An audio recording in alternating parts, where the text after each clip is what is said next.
so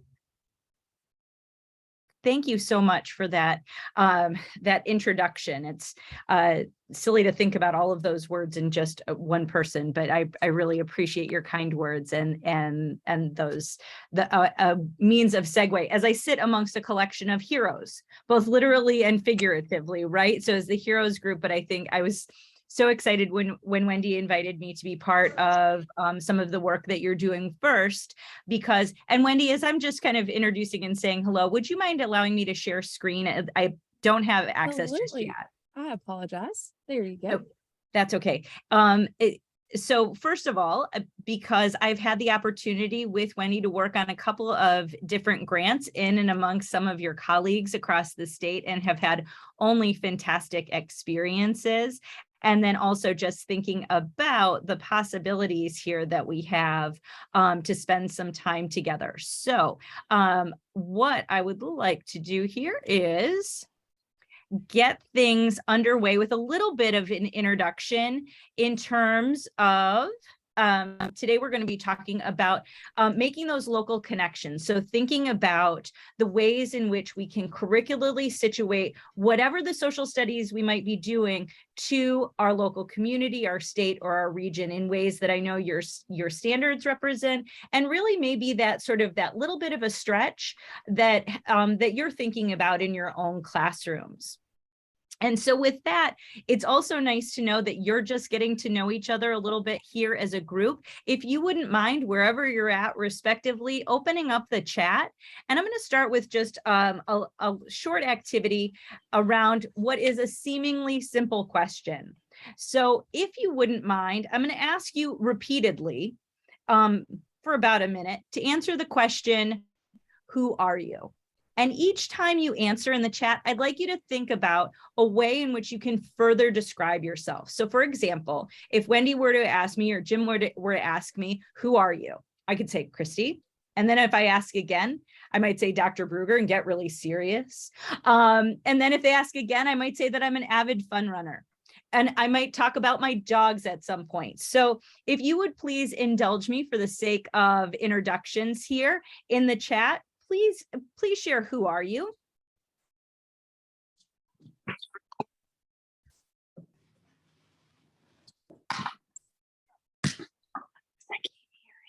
And I'm going to ask again, who are you?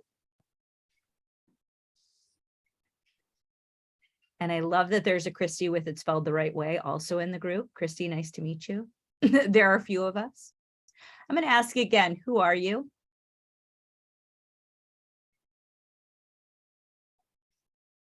I'm looking forward to meeting Miss Mindy.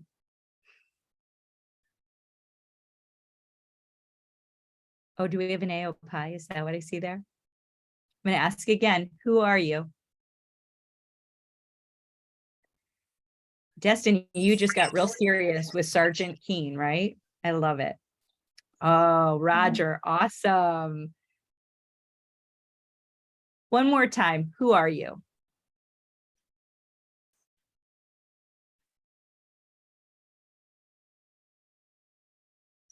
Oh, Heather, I love that.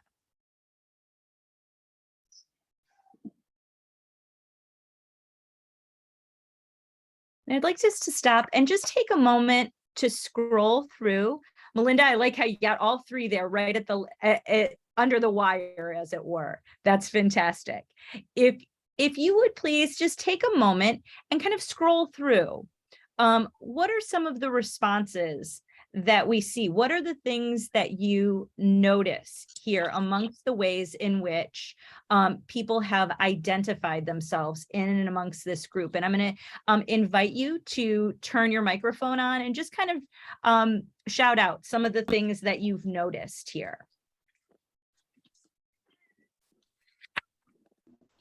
Moms. Yeah, we've got lots of moms. Good. Teachers. Absolutely, in ways that's interesting, right? That should be a uniting factor that some have identified, but not all. Great observation. So we've got a personal role that's being identified. We have a professional way of identifying amongst this. What else do we notice? Lots of family connections. Ooh, say a little bit more about that. Well, people are identifying as, wife, daughter, sister, husband, son. So it seems to be important to everyone. Fantastic. So I liked what you did there. You took what we had first identified as someone saying there's a lot of moms, right? And then said, well, there are these familial connections. There are ways in which people identify within a group, in a family group, more specifically to your mention. Good. What else do we notice? Is that you?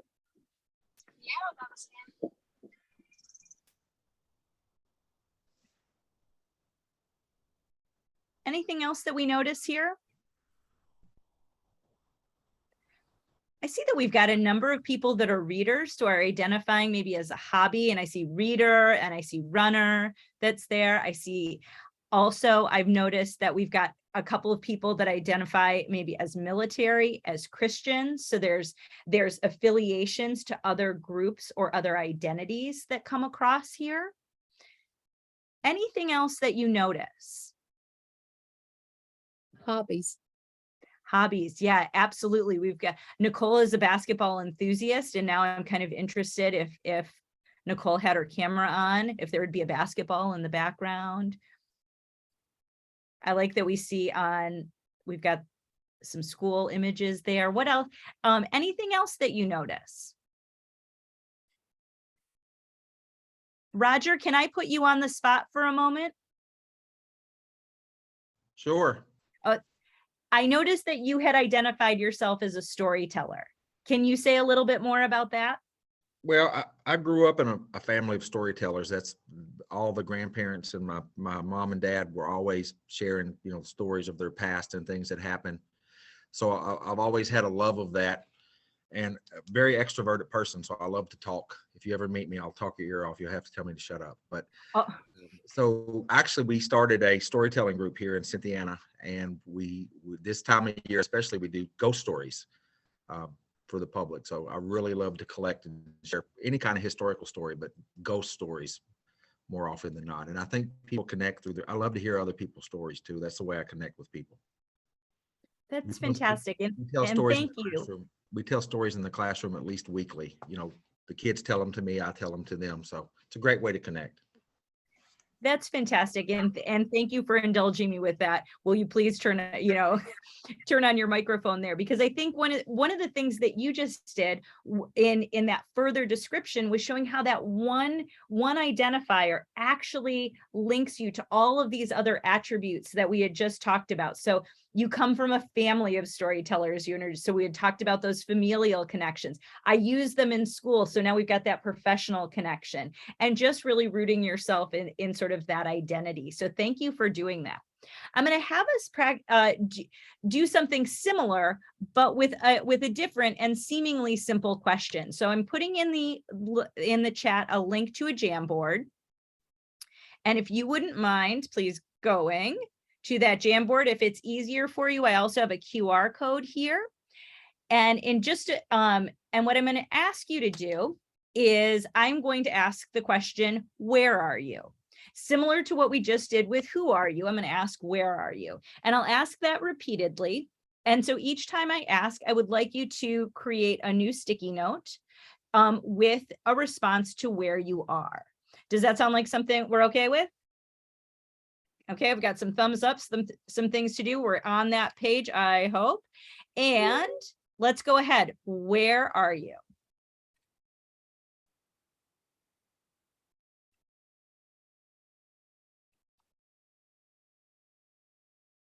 Where are you?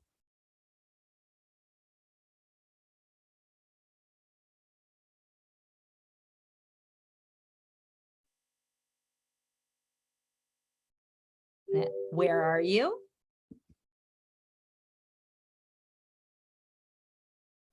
And what I'm doing is I'm asking about every 10 seconds. So you think about this for your own classroom. If you were to do a task like this, where are you?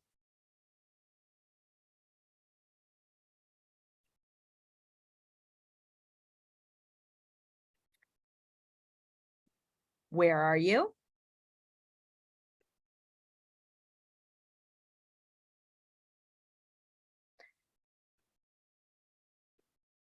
And let's do this one more time. Where are you?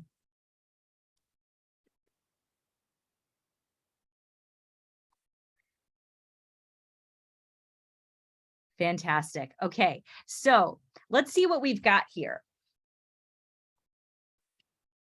And if we can, and just help me out here, if you are in the Jamboard, if we could make sure that these aren't overlapping, we've got a nice way of being able to look at the breadth of what's here. Fantastic, and always seeing that dynamic movement here. So we're going to be modeling here for a couple of minutes a strategy called list, group, and label. And so what you've just done is you've created a list, and I'm keeping us as a collection because I'm not sure how many people are accessible to kind of go into breakout rooms here, but let's do this. I'm just going to create a couple of these, and I'm going to place you into a few breakout rooms if that's okay. And in doing that, what I would like you to do is when you get into your breakout room, if you would go to the slide that corresponds with your breakout room. So if your breakout room number is 2, you're going to go to slide 2. And what you're going to do there is, just a second as I'm looking for my breakout rooms.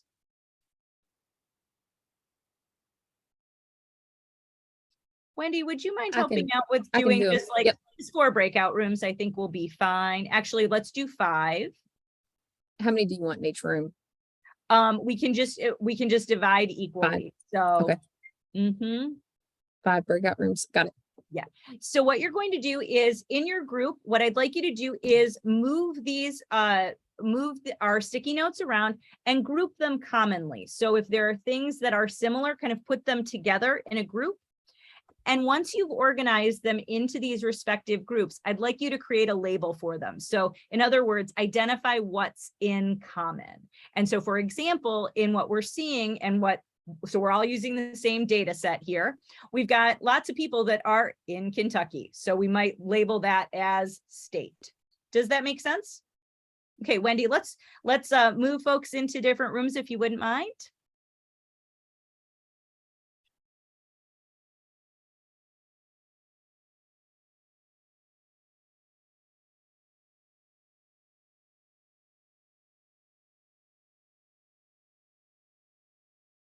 Look through what were other people creating, organizing is similarly and differently. So kind of taking a look here. I liked the Earth comment. We were kind of held up at what do you do with Earth? Earth and Kentucky got combined in our group, I think. So this is excellent. And again, I'm not trying to make people nauseous. I'm just kind of scrolling through by means to invite you to do the same, to kind of take a look at what's here and what's possible. And so if it's okay, what I'm going to do is I am going to land here on group 4 because your labels are pretty clear, and I think it makes it easy for us to see. So one of the things that happens, and we do this whether we ask our students to, we ask our students to do it, is to categorize information. And that sometimes categorizing means you're comparing and contrasting. You're looking for similarities and differences. And what the strategy of list, group, label does is it allows students to start to take a larger body of data, like we did here, and begin to see similarities, recognize difference, and then through their own experiences and understandings, begin to label. And those become much more powerful labels, definitions, and examples for our kids because they're self-generated, as opposed to me saying, oh, well, the place you're all in is the state of Kentucky. It situates the learner in really empowering them to know and understand where they're starting from. And so, yes, the affinity diagram, Kristy, exactly, nice. And so what we see here is very similar to what came across in these 6, but asking this, again, seemingly simple question of where are you facilitated a variety of answers from a geographic setting and a geographic setting that is both created physically and also created politically, right? So when we think about the state of Kentucky, those boundary lines are both geographically created by rivers, but they're also politically created by the boundary lines set when statehood was originated. We see more specific physical locations, a little bit different than like a river or a mountain range, and thinking about one's classroom.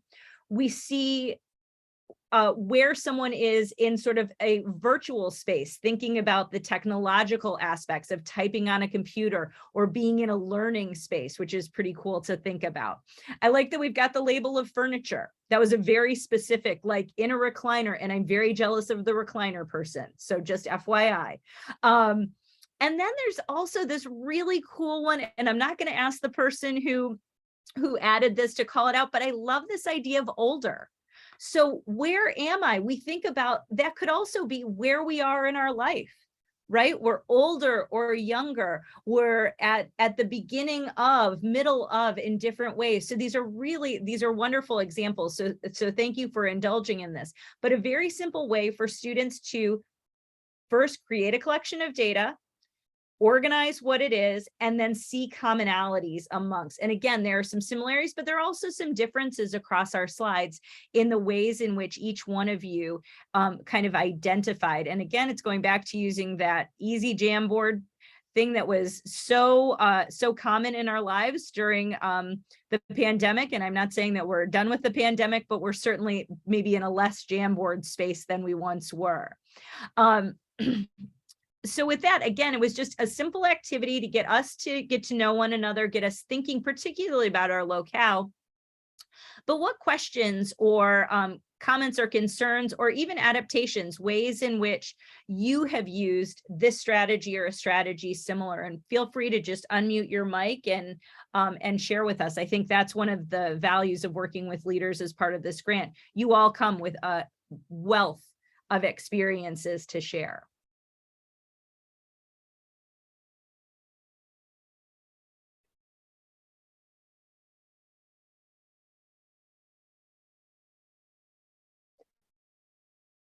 Okay, as Wendy pointed out, I did teach middle school, so I know where my wait time is a little bit.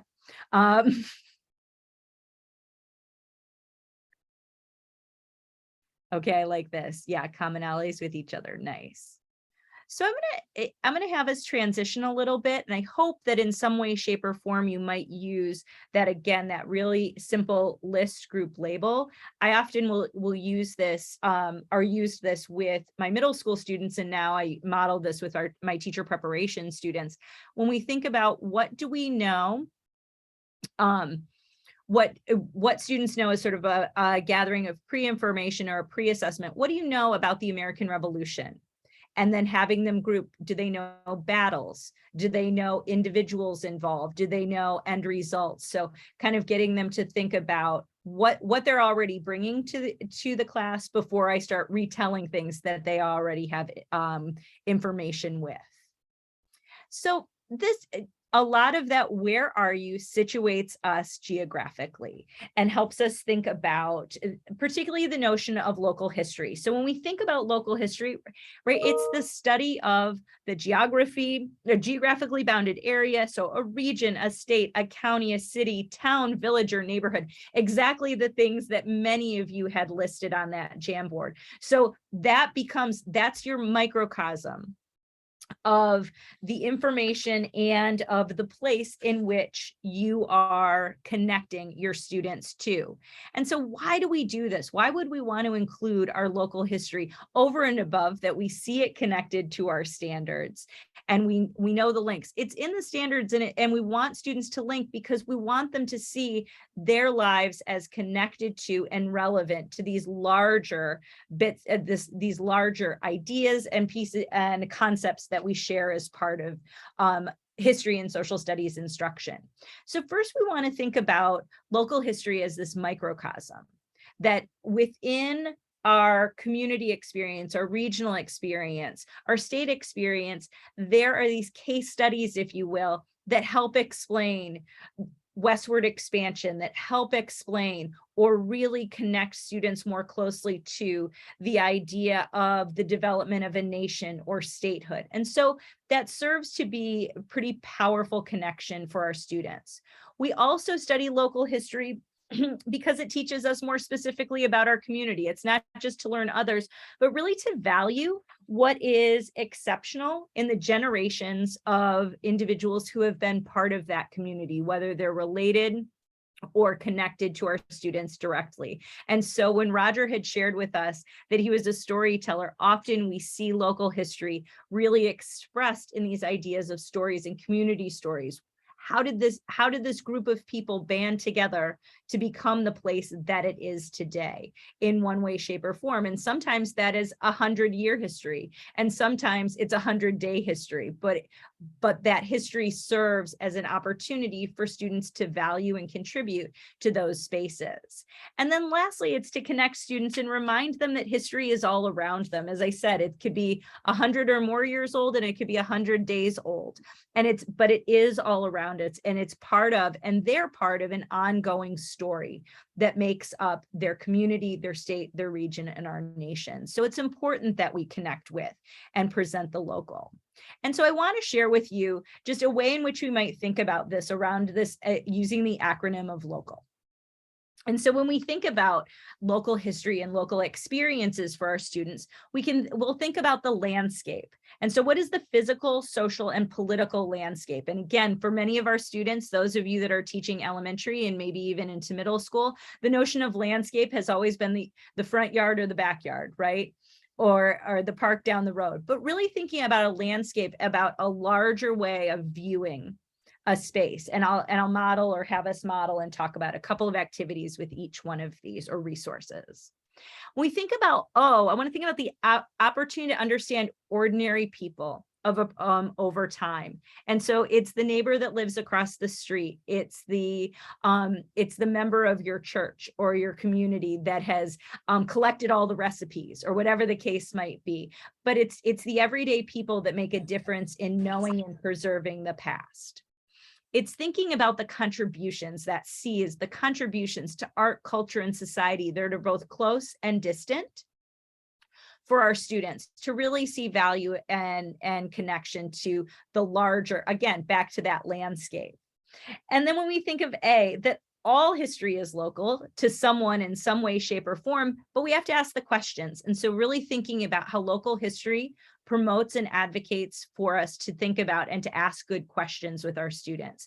Those of you that have been engaged in inquiry-based instruction, particularly in the social studies, know how important those big questions are, those compelling questions that we ask of our students, but it's equally, if not more important, to the questions they begin to ask and giving and empowering them to ask good questions.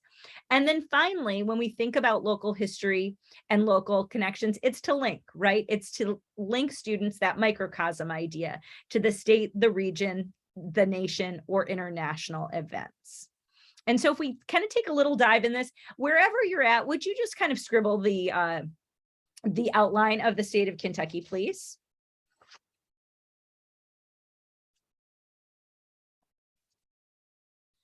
And one thing we might ask students to begin to do this, and they can do this as first graders, they can do this as 8th graders, they can do this as 12th graders. I want you to take a moment here, and we're going to model this. And Wendy, your face says, please don't call on me to display my example, right? I would highly recommend maybe a template, but just for the sake of time here, we're creating that outline. We want to encourage students to use 3 or more colored pencils or different kind of script. If you're working on cursive and printing, you could use those 2 different, but ways to distinguish.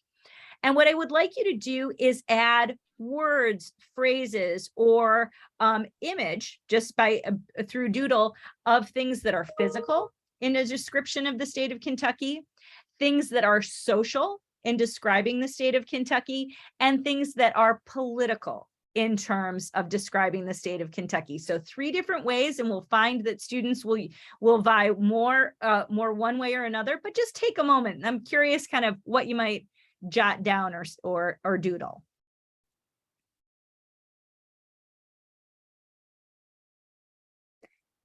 And Donna, were you the one that wrote that you were in your recliner?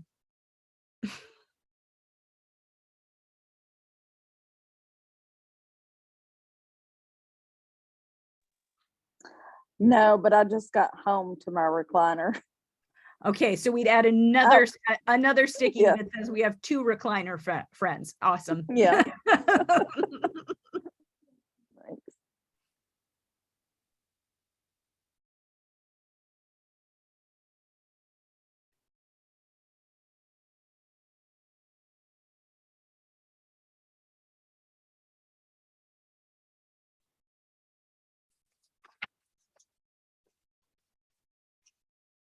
Okay, I'm curious if there's someone who might unmute their microphone and share. Was this an easy or challenging task for you?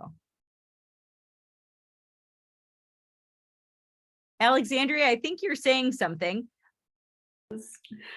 It was challenging for me. I'm not an artist, so this was a struggle. Jennifer, it looks like you turned your camera on. Did you want to share your impressions?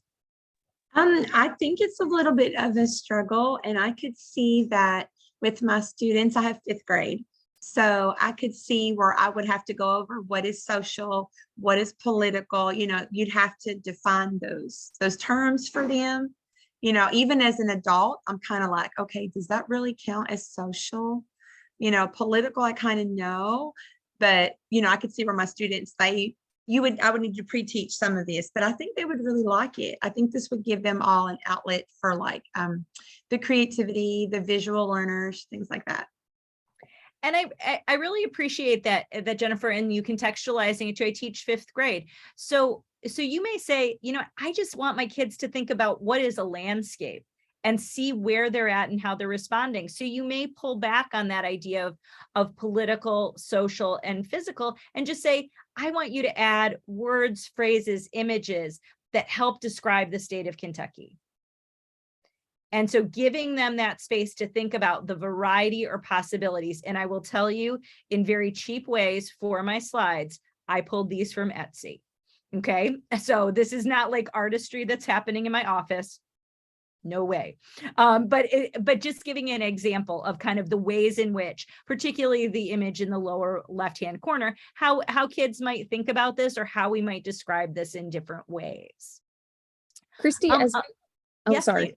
Well, as we were doing this, I can really see you actually, doing one at a time too, and then building, coming back, pull out your map after you do physical, pull out your map the next day, or even the next week. Now we're going to add social, or maybe start with social and then pull out, or start with physical and then come back and we're going to add social. I can see that really being something, just like Jennifer was saying, as you're introducing it, maybe as the topics are coming out in your classroom, and then pulling that map back out and adding to it. I can see students really loving that. Oh, I think that's a great idea. You could even do it as a flip chart, right? So you've got, where you've got the tabs underneath. See, this is why I love working with your groups, Wendy, because there's always good ideas that come out. I could also imagine the state of Kentucky for some of our younger learners that are thinking about seasonality, to just have the description being the different seasons that make up the year in Kentucky. I'm using the book, The Book Woman. Are we familiar with this? Okay, we've got a couple of nods. Okay, so this is about the book women. So the pack horse librarians in the Depression. I'm going to use this as an example in just a moment to transition us. I never have enough time with these groups, Wendy.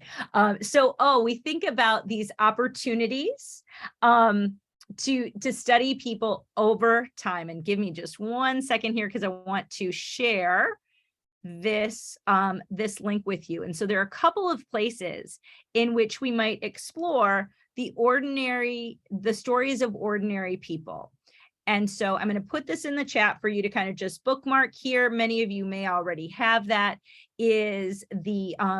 Are 2 different places. One is the Humanities Council, and this Think History podcast is fantastic. I don't know if if people are familiar with it or you've used it in your classrooms. If you have, please feel free to just pop either an endorsement or a hesitation into the chat. But in doing that, this Think History actually captures the stories and tells the stories of the person who was living down the street, across town, or across the state, in really kid-friendly ways, particularly for upper elementary and middle school. So I would encourage you to take a look and see how some of those might connect. Additionally, I would encourage you to take a look, and I'm sure many, if not all of you, have seen or explored the Department of Libraries and Archives for the state of Kentucky. These are phenomenal in terms of seeing and investigating, again, some of the questions students might have, particularly situated to your own community. And so the search opportunities there within the records in the archives to put in a community name and then a time period really, I think, will garner some fantastic resources that, again, are kid-friendly, and these are good kid-friendly resources.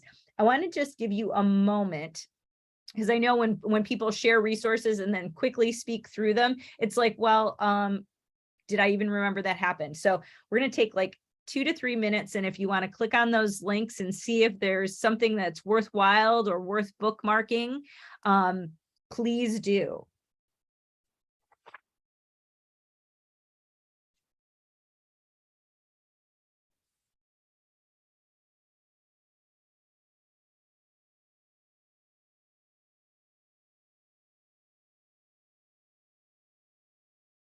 And if you have kids that are train lovers in your class, this collection that's displayed here is pretty great. And I know that the train is probably going through some of your towns, so in different ways. So how do we kind of maybe capitalize on that opportunity, that it hasn't always looked that way or been in that particular configuration? I'm gonna stop sharing for just a moment here. So I can get one more link in front of you, which is the Library of Congress.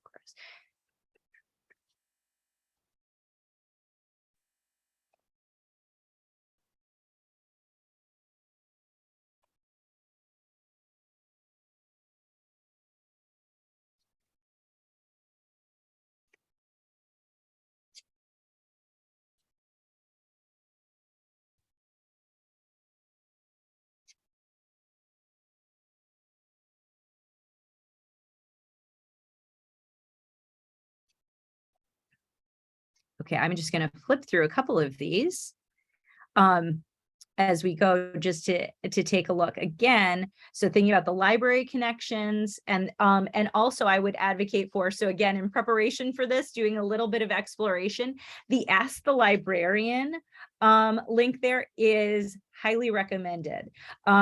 They were quick and responsive around a wide variety of curiosities that I had. I was like, well, let me just ask about like migration from Kentucky West and what did that look like? And so really heading me in the right direction. And so then I asked, are you equally as responsive to classrooms of children? And the response was yes. Usually the requests come through the teacher, but there was an open invitation to use this Ask the Librarian link. So please do that. I think they might be waiting. I was like, I don't know how many teachers are in this group, but it would be a good idea.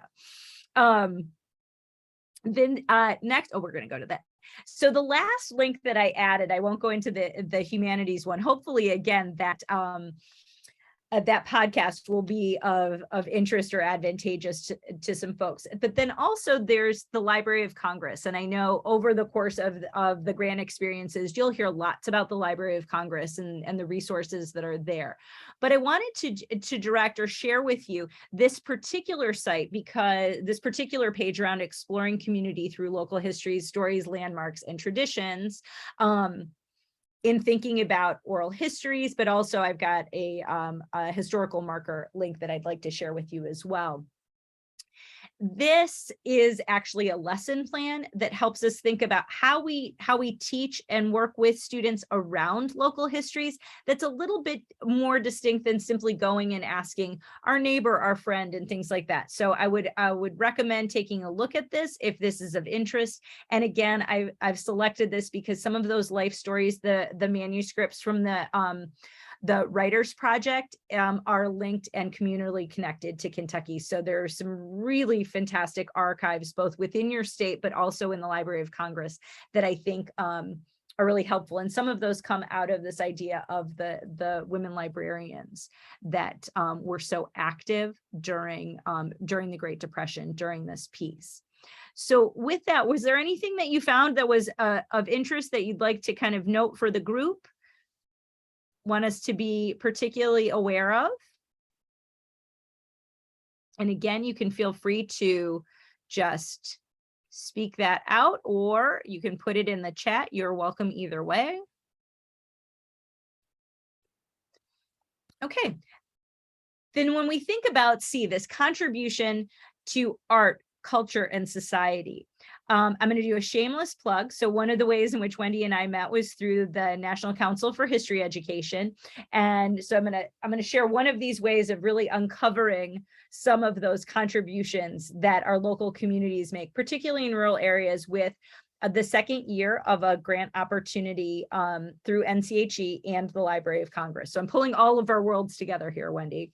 And so NCHE will be hosting a rural experience for teachers and community partners. So the key to this particular grant is getting classroom teachers who have an interest in a question about their community, particularly focused on rural communities, and working with a community partner in developing a project that benefits both school and local community. So I'll just share, I have a graduate student that I'm working with now who is in year 1 of this grant, and she is having her 8th graders investigate, generally speaking, local heroes.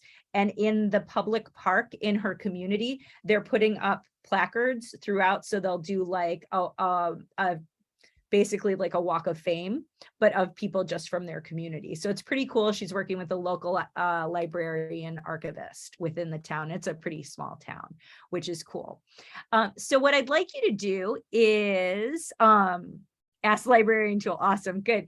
Would you please in the chat identify a contribution that someone in your local community or in your region, the region of your state, has made to art, culture, or society? What's a contribution someone has made? You don't have to say, oh, it was X person, but I like this. Someone from your Roger's community created The Walking Dead. Roger, the first time you have an in-person event, everyone's going to want to sit at your table. Oh, I like this. We've got the Music Hall of Fame. Fantastic. Thanks, Skylar, for sharing that. Yeah, Donna had put in The Book Woman by Heather Henson. That's the book that I should put it the right way. There we go. Ooh, Steam Engine Museum. Good. What are some of the other contributions to society? The Moorhead Railroad Museum. Awesome. Now we've got an individual, the Folk Art Museum. I can see a potential like small immersion trip for all of these places that we need to go visit. Mm-hmm. Ooh, Skylar, can you tell us about Renfro Valley? Renfro it has little shops that you can visit, but it also has like area place that you can come in and like have concerts. It's open during the summer months. I think on Sunday they had Sammy Kershaw visit. Cool. But it's just different country singers, and they come and sing, and they have crafts fairs. They have little like cabins that you can go and visit. I love it. So it's where community, all kinds of things can happen in this communal space. And that's a really interesting thing when we think about local. How are we using this today? How is it used a generation ago? How is it used 5 generations ago? and that sort of repurposing of space, or those different purposing of space, become, again, a story in and of itself. That how does the community support all of this variety of interests and needs?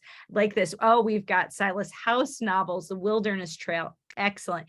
So again, thinking about these contributions, and for some of you, you may have said, oh gosh, I'm going to pretend that I'm in my car because I don't know something, that I don't know what I can put there. So from my accent, I am not an Oklahoman. I've been here for 9 years, but before this, I was in Detroit, as Wendy mentioned, and I'm from Michigan originally. But I can tell you, in my newfound home of Norman, Oklahoma, one of our contributions is James Garner's from here. So we think about his contribution to early TV and film. And he has quite a Western look right down by the railroad tracks here in town. So it's seeing those connections. And if we don't see or know what those connections are, how do we start to learn about them? So, before this, I will put in a plug for the Kentucky Historical Society, particularly if you, and Wendy, I'm happy to share these slides with you if that might be helpful for our teachers. Going to the educators page, the online resources, and Explore Kentucky in particular. And it helps to see like what's close to me, what's in that town adjacent, what's in our county, in really wonderful ways. So this is another one that I would highly recommend a bookmarking of.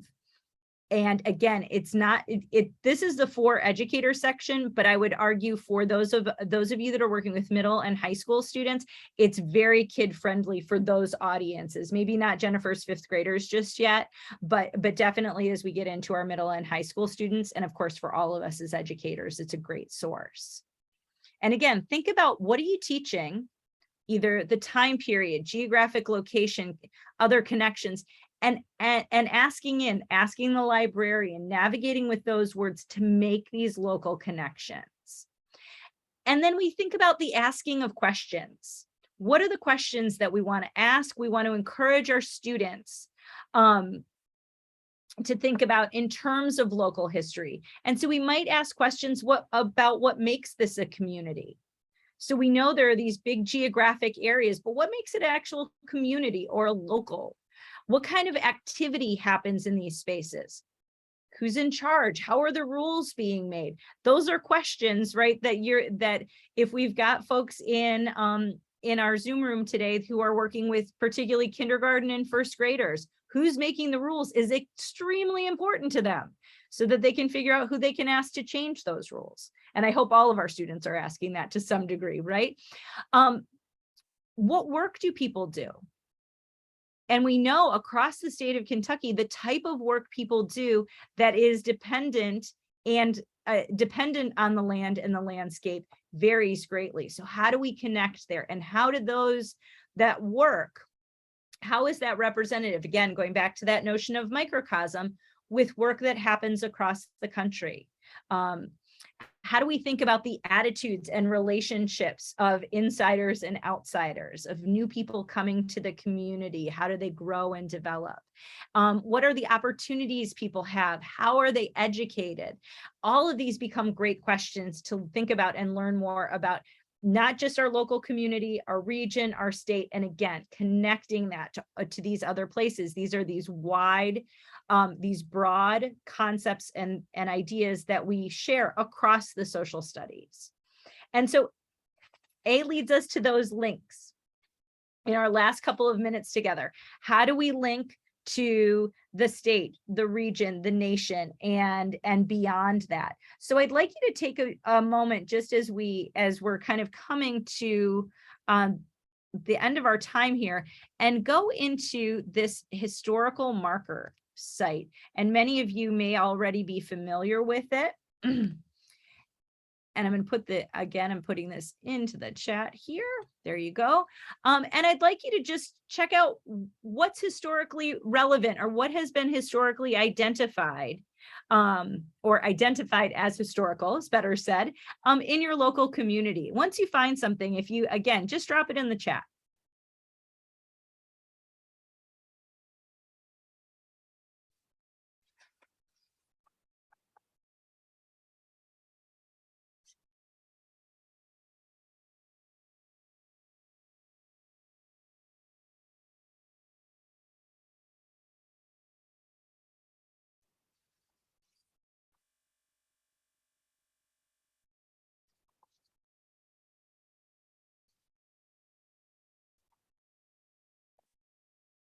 Ooh, two Civil War battles. So I'm seeing nice connections to our middle school and high school curriculum. A courthouse that burned. So I think we could think about that in all kinds of classes in terms of fire safety and prevention, having that central location for the legal issues of the day, both for everyday people as well as those in power to take charge.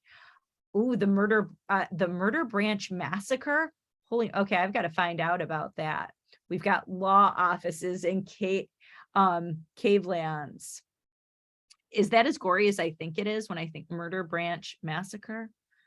Yeah, it says that it was in 1793, Indians captured 19 women and children. So, whoa. Yeah. It was the last Indian, it says it's the last Indian raid in Kentucky.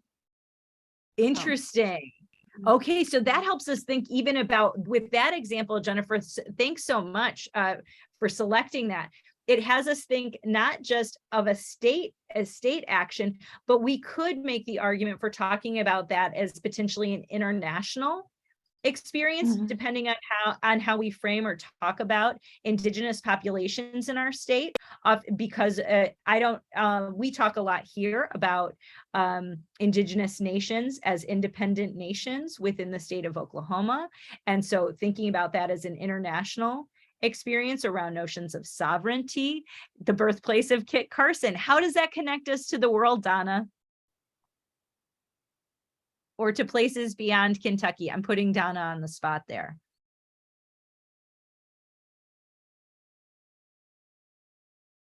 Uh-oh, it's one of... Oh, sorry. Yeah. Well, he was involved in the Alamo.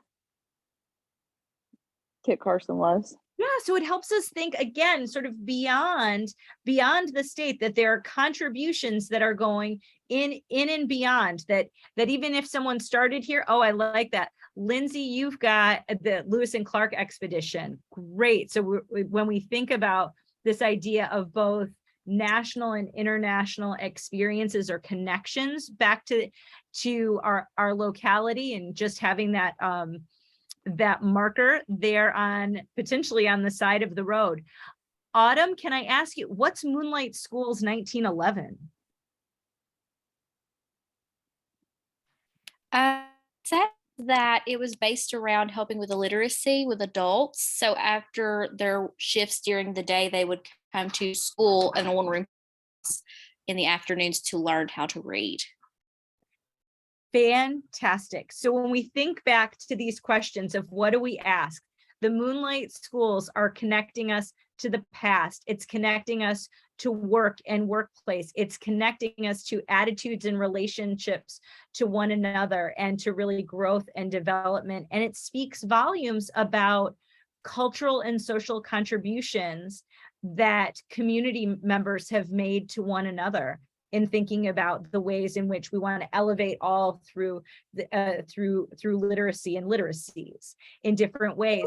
And do you notice, if you take a look at the list, there's so many different things that have been identified and shared to really help, I think, both us in this group, but I hope further your students in classrooms as they start to connect what you're studying as part of your social studies and history curriculum to the locality, to the state, in ways that are of interest to them, whether it's trains, aviation pioneers, Lewis and Clark, which I'm a big nerd about Lewis and Clark, so I love that there's that example. To thinking about Daniel Boone and the law and all of these great things. So you've really done a nice way of thinking about the possibilities. And so with those possibilities, I hope there's a probability or greater probability that we're going to start to pull in local histories and really Kentucky connections to the curriculum that you're teaching this year. We know that it's a line item in those standards, but it's an important aspect to students really understanding themselves in the larger narrative of US history, of social studies writ large, and thinking about themselves as citizens of the world. So with that, I will say thank you for a wonderful and quick afternoon together, and really thank you for all of your contributions and chat and verbals and all the different things. That's what makes, I think, these programs work. It's because we're part of them. So thanks so much for your time. Thank you so much, Kristy. I know that if anyone's notes look like mine, except for the drawing at the bottom, they're filled to the brim with things that we can take back and use immediately. I'm familiar with some of these resources, but you've given us a new lens and a new way to take these back and use them in the classrooms immediately. I love looking at the resource or the chat and people saying, I will definitely be using these. And the thing I love about these sessions are you don't have to reinvent the wheel. It's not something that you're going to have to go back and spend copious amounts of time building a lesson from. You can go back and use these tomorrow. So thank you, thank you, thank you. Kristy, we are so thankful for everything that you've shown us today. Ladies and gentlemen, I will put your session evaluation in the chat. Please make sure that you complete that. That is the one way that we verify your attendance and we get you paid. So make sure you complete that. Always remember, if you miss it in the chat, I know some of you are still in the car, you can still go to the calendar and it's also linked on the calendar there as well. Kristy, thank you so much. Again, thank you, thank you, thank you. You're very welcome. I look forward to talking to you soon.